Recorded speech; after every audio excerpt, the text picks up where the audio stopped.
Welcome to Verified RX, your prescription for success. Brought to you by the Vizient Center for Pharmacy Practice Excellence. Hello, and welcome to Verified RX.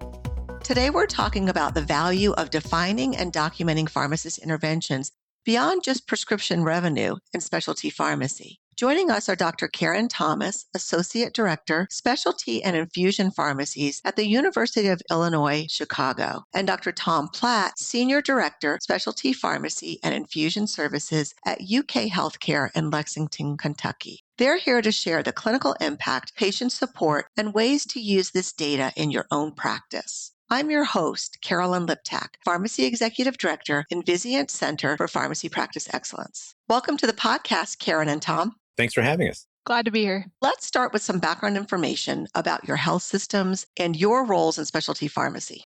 We serve a diverse patient population in an urban setting right in the middle of Chicago. Mostly our patients are Medicaid, Medicare, dual eligible population. I've been in this role with UIC Specialty Pharmacy for just about 3 years now. I oversee strategy, planning, and then our day-to-day folks that really do the work report up through me. In Kentucky, University of Kentucky really serves most of central and eastern Kentucky and a lot of our border states. A lot of our patients fall more into that Medicaid, indigent care, Medicare population. A lot of patients travel from hours away to come to our specialty clinics to get the care they need, whether that's oncology or neurology. Our specialty pharmacy helps service those patients and a lot of other needs that they might have that are pharmacy related, even outside of the specialty pharmacy space. Thank you both for being here. Karen, what sparked this work for you, and what made you want to conduct this survey in the first place?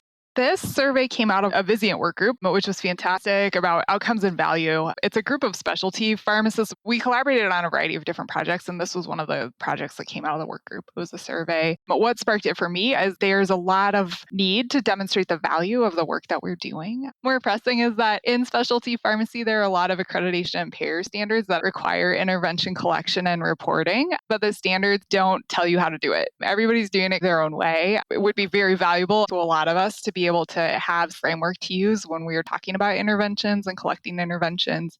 This work group that we were a part of wanted to speak to the value of these interventions that weren't directly related to prescription dispensing. A lot of the clinical work that our teams do really adds a lot of value to the care continuum for these patients. We have to report it, but not a lot of people necessarily use that. And so we wanted to set a foundation, figure out how people are recording these metrics, and figure out how we can better share the value of these services. Can you also tell us what you set out to explore with the survey and a little bit about what you found? Were there any surprises? These are required to be reported by many accrediting bodies for specialty pharmacies and a lot of different payers. A lot of us are collecting some metrics, but what we quickly realized was that there's not a lot of consistency and there's no standard way to report out on any of these metrics, and definitely not a standard way people are using this data.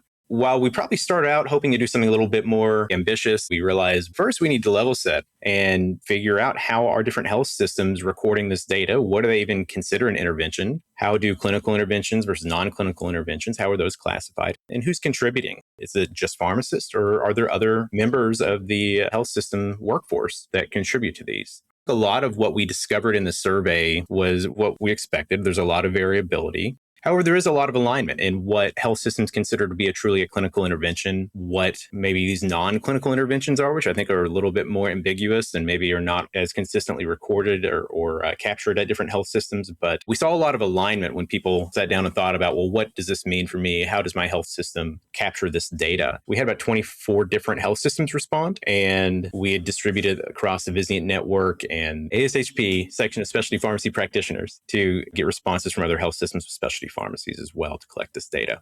We've been looking at interventions in pharmacy for decades. The work that you did, how do you think that fits into what's already happening in the intervention research space, in the broader landscape? This research is about the value of pharmacist work. That goes beyond what specialty pharmacy might need to look at and more to the broader profession, right? A lot of us as pharmacists feel like the clinical work we do is very valuable. Oftentimes there's not a price tag associated. We know we prevent hospitalizations, ED visits, clinic visits, help take care of patients before they even need to go see a provider, intervene before they need to get to that point. The survey fits into that in the broader profession because we start talking about how we collect and share that data and how we utilize that data.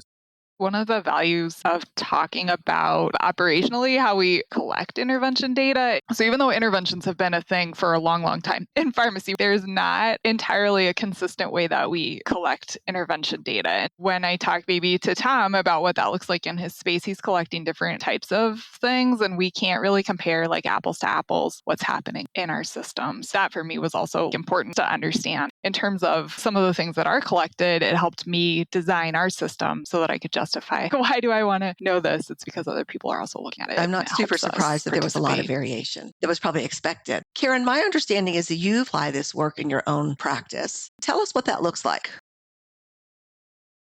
When we did the survey, we asked, where do you document? What part of the electronic medical record do you go to? Who documents it? What are you capturing? What are you not capturing? For us at our system, that allowed us to build a framework around how we want to talk about interventions. We built out a specific tool to capture interventions. This gave me a lot of touch points to consider when we were building out that system. Here's an informed way that we document interventions and what we do with them. Of application of this, at least in the specialty pharmacy space, broader discussion about how do we demonstrate value and starting to be aligned on the information that we're collecting in interventions. We're starting to use that to do waste avoidance studies. There's a multi-site study that's going on where we're trying to demonstrate if a specific type of intervention happened where a pharmacist helped to change a dose or to stop a med that was unnecessary, trying to quantify the actual amount of money that we are preventing from being wasted. That's been a really neat follow-up that's going on in the We're always pharmacy looking for ways world. to decrease and quantify waste. Not everybody has a specialty pharmacy in their institution. For those folks outside of specialty pharmacy, what should they take away from these results? How are the survey results and interventions applicable to general pharmacy practice? The same concepts apply. And no matter what area of pharmacy practice you're involved in, you're likely to have your workforce be performing these types of interventions not directly tied to revenue, but has a lot of value and often takes work and workload off of other members of the healthcare system, whether that's providers or clinic staff or other ancillary staff, and allows them to extend their own practice to better take care of patients. This helps you take that data to other stakeholders, either within your institution or even outside, whether that's for a staffing request, whether it's for a new initiative, but to better make the case for whatever initiative you need to further expand pharmacy practice. The same general concepts that led us to want to pursue this type of survey, and the results speak to something more globally. Good to know that it does apply in other situations. We've been talking this whole time about pharmacists and pharmacist interventions. Let's talk about technicians. We all love our technicians, and they play an important role in all aspects of pharmacy. Where do technicians fit into all of this? Are there opportunities to highlight technicians' work as well? That's one of the things we set out to assess in this survey. We know technicians are incredibly important. That's one reason why when we designed the survey, we didn't just focus on clinical interventions. We wanted to assess more globally what interventions are performed. While we did find that clinical interventions are mostly performed by pharmacists, there are a lot of different interventions that technicians are involved in. 96% of the sites that we surveyed, technicians are involved with some form of non-clinical intervention. A lot of times that is more to do with the logistics of care management, intervening when a medication shipment is lost or misdelivered or delayed. Sometimes it's connecting patients to other resources that help them overcome different social issues, transportation issue, a housing issue, or something else that the health system can address and help that patient through that situation. And our technicians are highly involved in a lot of these different scenarios. While technically they're not clinical interventions, they definitely help that patient along their care journey and promote positive outcomes. The way that we've talked about it historically in pharmacy, it's this idea of clinical interventions. We're medication experts and we are solving medication-related problems. If you look at the definition of an intervention, a lot of times that's how it's framed. If we expand the way that we think about it, medication-related problems can be all sorts of different things. A lot of those issues are related to access, or it means like supply chain or payment, physically getting it to your house. Our technicians are tasked with solving all of those things. There's just really an opportunity for all of our care team members to shine in that space. And operationally, interventions that our technicians make are very resource intensive. That's probably the next phase of this, is I want to be able to demonstrate the value that they bring to our system, their expertise, and the way that they It even sounds can like a bit navigate of the a system. career path for them too, right? To go beyond the traditional role of a technician. Where do you see all of this going? What are some future applications for this work?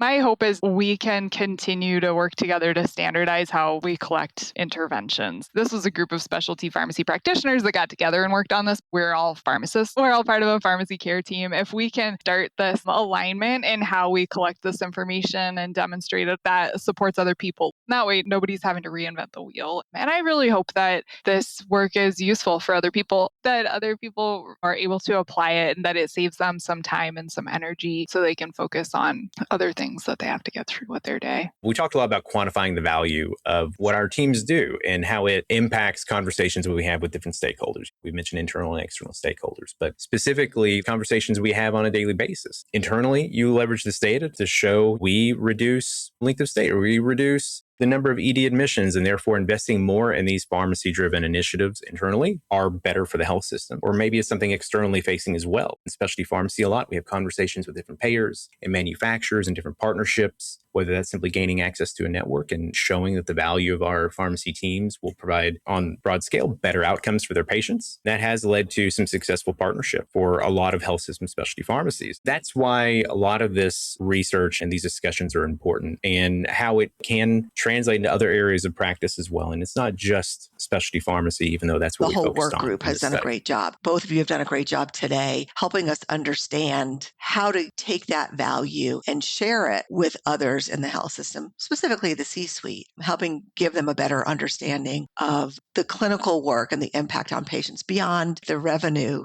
For anyone who's interested in learning more, where can they find additional information? We publish these findings in the online journal of Pharmacy, and we will make sure this link is available to listeners who want to read more about what we did. Thank you both, Karen and Thom, for joining us today to share your thoughts and your experience and really helping us truly understand the value of specialty pharmacy metrics. It's been great chatting with you. Likewise. Thanks so much for having us. Yes, thank you. Subscribe today. Like us. Send us your comments. We'd love to hear from you. Verified RX is a prescription for success and is brought to you by the Vizient Center for Pharmacy Practice Excellence. Thanks for listening.